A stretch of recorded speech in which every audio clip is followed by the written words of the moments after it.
조선 역사에서 가장 높은 곳에서 정말이지 가장 낮은 곳으로 곤두벅질 친 공주가 한 명 있습니다.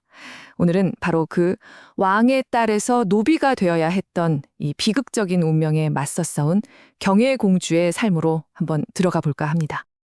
자, 이야기는요, 그녀 인생에서 가장 깊고 어두운 절망의 순간에서 한번 시작해 볼게요. 때는 1461년, 아주 머나먼 유배지였던 전라도 광주입니다. 모든 걸 잃어버린 한 공주가 정말 말도 못할 비통함에 잠겨 있죠. 그녀의 남편 정종이 정말 억울하게도 반역죄라는 누명을 쓰고 그 당시 가장 끔찍했던 형벌, 바로 능지처참을 당하게 됩니다. 시신조차 온전히 수습할 수가 없었다고 해요. 정말 상상하기 힘든, 이게 바로 그녀가 마주해야 했던 잔혹한 현실이었던 거죠. 아니, 한번 생각해 보세요. 할아버지가 그 위대한 세종대왕이고 아버지는 문종, 그리고 동생은 왕위에 오른 단종이었어요. 말 그대로 조선 최고의 금지옥엽이었던 거죠. 그런데 대체 어떻게 이런 운명을 맞게 된 걸까요? 자, 이 질문을 딱 품고 그녀의 삶을 처음부터 한번 따라가 보겠습니다.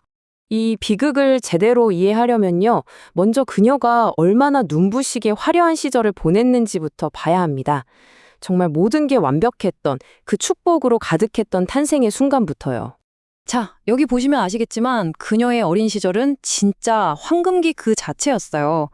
태어나자마자 어머니를 세자빈으로 만들어 드렸고 7살 땐 난동생 단종이 태어나면서 왕실의 사랑을 그냥 독차지했죠. 그리고 15살에 명문가와 혼인하면서 그녀의 미래는 탄탄대로일 것만 같았습니다. 특히 아버지 문종의 사랑은 정말 유별났다고 해요. 신하들이 그렇게나 반대했는데도 민가 30채를 허물고 오직 딸만을 위한 거대한 저택을 지어줄 정도였으니까요. 이건 그냥 집이 아니었던 거죠. 아버지의 절대적인 사랑, 그 자체였던 겁니다. 하지만 그 행복은 그리 오래가지 못했습니다. 그녀의 삶을 정말 송두리째 바꿔놓을 거대한 정치적 폭풍이 슬슬 몰려오고 있었거든요. 아버지, 문종이 왕위에 오른 지 딱 2년 만에 세상을 떠나면서 모든 게 흔들리기 시작해요. 12살의 어린 단종이 왕이 됐는데 이 어린 왕이 유일하게 의지할 수 있는 사람이 누구였겠어요? 바로 누나, 경혜공주뿐이었죠. 실제로 단종은 그 불안한 궁궐보다는 누나 집에서 지내는 날이 훨씬 더 많았다고 합니다. 그리고 바로 그 점을 야심으로 가득 찼던 숙부, 수양대군이 놓칠 리가 없었죠. 단종이 가장 안전하다고 믿었던 바로 그 누나의 집에서 하룻밤 사이에 쿠데타가 일어납니다. 김종서 같은 충신들은 그 자리에서 모두 살해당했고요. 경혜공주의 행복했던 삶도 바로 그날 밤 그렇게 끝이 나고 맙니다. 자, 모든 걸 잃은 공주는 이제 아주 길고 긴 유배의 길을 걷게 됩니다. 하지만 이게 끝이 아니었어요. 오히려 고통 속에서 피어나는 그녀의 진짜 이야기의 시작이었죠. 쿠데타 이전과 이후 그녀의 삶은 정말 극과 극으로 갈렸습니다. 왕의 딸에서 역적의 아내로 모든 걸 가졌던 그녀는 이제 모든 걸 빼앗기고 남편을 따라서 저 머나먼 유배길에 오르게 된 거죠. 심지어 기록을 보면 그녀가 순천의 관비, 그러니까 관아에 소속된 여자 노비가 되었다는 얘기까지 나와요. 이게 정말 믿기 힘든 일이잖아요. 왕의 딸이 야라의 노비가 되다니 조선에서 가장 고귀했던 여인이 가장 천한 신분으로 추락해버린 바로 그 순간입니다. 비극은 정말 끊임없이 그녀를 덮쳤습니다.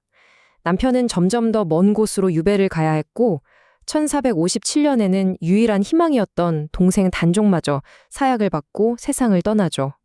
그리고 마침내 4년 뒤에는 남편 정종마저 역모 혐의로 처형당하고 맙니다. 하지만 정말 모든 게 끝났다고 생각했던 바로 그 절망의 땅에서 한 줄기 빛이 태어납니다. 바로 아들 정미수였죠. 이 아이야말로 그녀가 이 모든 걸 버티게 한 이유였고 미래를 위한 단 하나의 희망이었습니다. 자, 이제 그녀 이야기의 마지막 장입니다.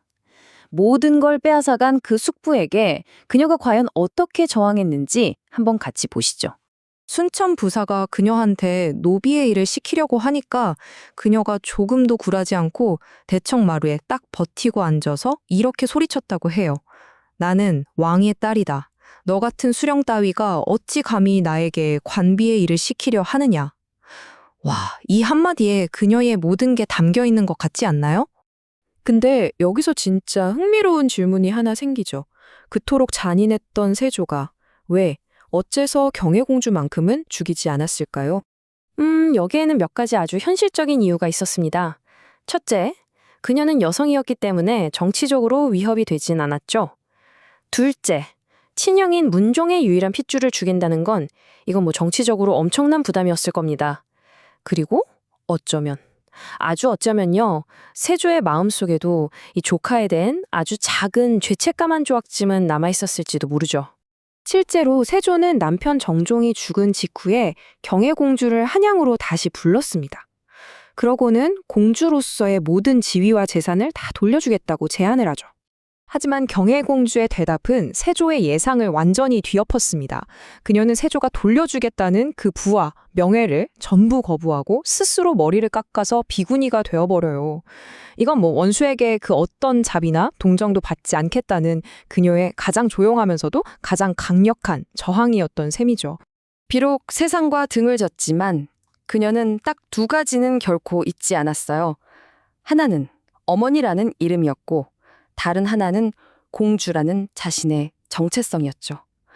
죽기 바로 사흘 전에 그녀는 아들에게 재산을 물려주는 문서에 선명하게 경혜공주라고 새겨진 도장을 찍습니다. 마지막 순간까지 내가 누구인지를 똑똑히 증명한 거예요. 297년. 이 숫자가 뭔지 아세요?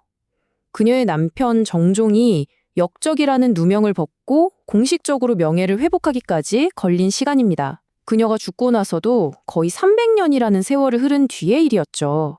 정말 다행히도 그녀의 유일한 희망이었던 아들 정미수는 살아남아서 아주 훌륭하게 성장했습니다.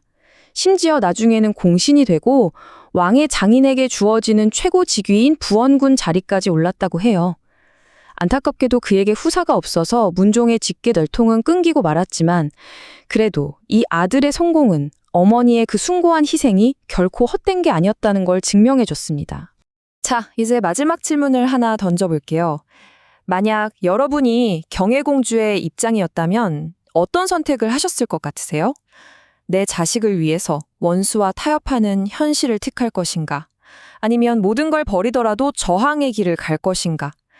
경혜공주의 삶은 오늘을 사는 우리에게도 참 많은 생각을 하게 만드는 것 같습니다.